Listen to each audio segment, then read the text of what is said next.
Okay. 15 years ago, 2000. In the year 2000, there was a made-for-home video, VHS, and sadly it was put in video stores and it made a decent profit, unfortunately. So, 15 years ago, the Left Behind movie came out with Kirk Cameron, and it did not get nominated for a Golden Globe or an Oscar because it was made poorly. The story was just dumb to make a movie about, and even you even had a lot of people who were Catholic, Protestant, and like, what is this shit? Like, but you had the evangelical Christians that was like, oh, this is so faith restoring. So fast forward 15 years later, and you have to unfortunately, you have to take a decent actor like Nicolas Cage, and he truly is a decent actor. He can be in some really good movies like National Treasure. Those films are great. Honeymoon in Vegas, it's a very underrated film, but it's a great comedy. It wasn't a comedy. Yeah, it was. But then you have him in some horrible films, a.k.a. Left Behind, The Wicker Man, Ghost Rider. And that's a here or there sci-fi film. But he's truly a hit or miss actor. He can be in a really good film, or he could be in a really horribly made film that he gets so upset about if it doesn't get any recognition. This is Nicolas Cage. Before he was crazy, he was in decent films, and some of them, when they didn't get nominated, he didn't get upset about it, but he got crazy within the past 10 years, mentally crazy, and he gets all huff and puff if his films aren't acknowledged or even nominated for an award. And so hence you have Left Behind that came out last year during August, and everybody of all faiths or no religions all together like, why? Why even remake this film? And you have the same amount of Christians, Catholics, and Protestants like, why? It didn't need to be remade. And then you had the evangelical Christians like, oh, this needs to be updated. I want to see an updated modern-day apocalyptic movie.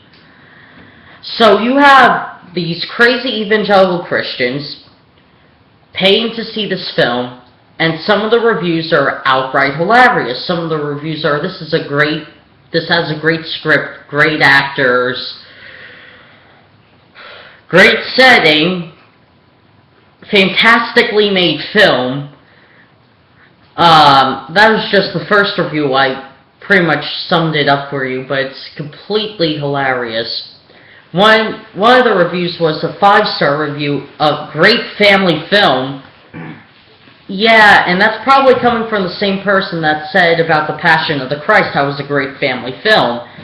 Yeah, this person took their 2 youngest children, which at the ages of 5 and 8, to see this film, and it's a horror movie within itself if you think about it, because it has more blood and gore than any horror film I ever seen.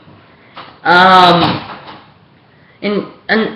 you truly do have to give Mel Gibson credit to one thing. He got people who speak the real language of what science scholars and historical scholars think were around if there was a person named Jesus, because we're not entirely sure about that yet, but science is working on that, because science is getting tired of that debate, so scientists are truly working on that discovery. But you truly got to give it to Mel Gibson for getting people who actually speak that language to be in the movie.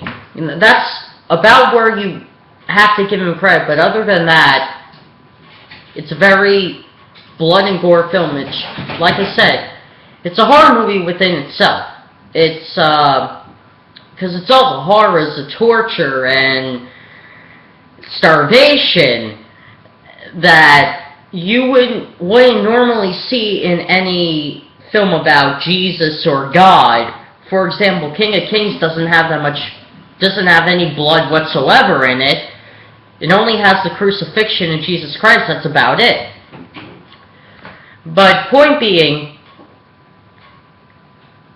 a lot of evangelical Christians have been complaining that there hasn't been enough films about religion made in the past 15 years, and there's a reason why. The reason why is they don't make money. They don't make money. The only religious film that made money was The Passion of the Christ within the past 8 years. And the reason why it made that much money is because it was putting a man playing Jesus Christ in so much pain and so much torture that Christians are like, oh yeah, I want to see this. And they're applauding throughout the whole film, because apparently to these evangelical Christians it's faith restoring.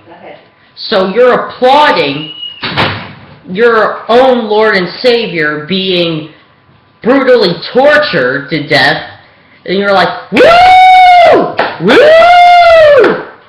Instead of, holy shit, instead of keeping you on the edge of your seat, instead of weeping for this man's suffering, you're woo!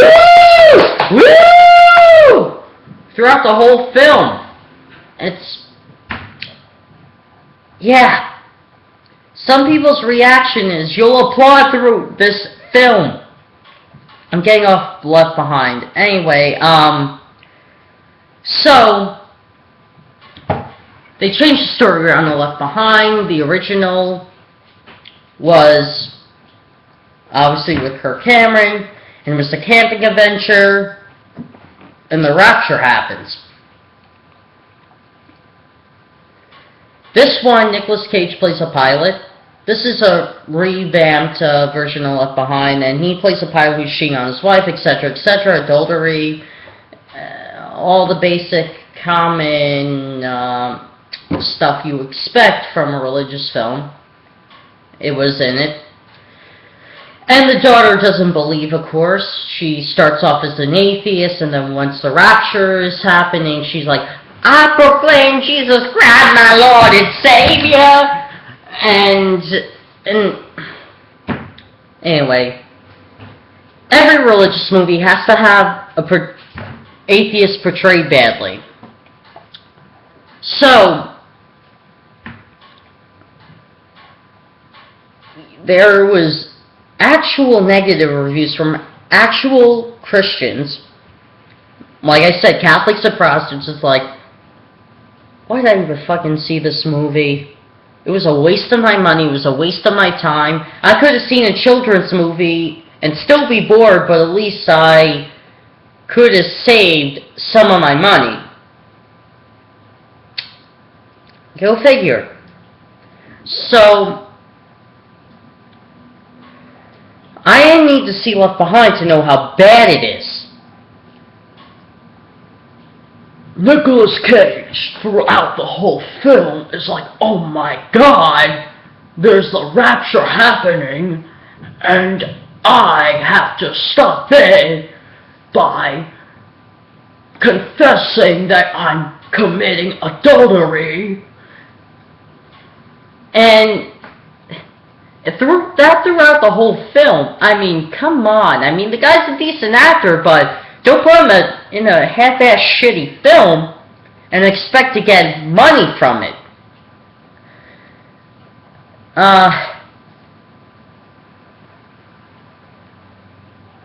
It's a shitty film. So, if you see Left Behind, how did you like it? Religious or atheist, it doesn't matter. How did you like the film? And for Nicolas Cage, I don't feel sorry for you if it's not nominated, because it does not deserve to get nominated. You know, it's B-A-A-T, bad! That's my review on, actually, 2 films. Intention for 1, but it just happened to be 2. See you guys.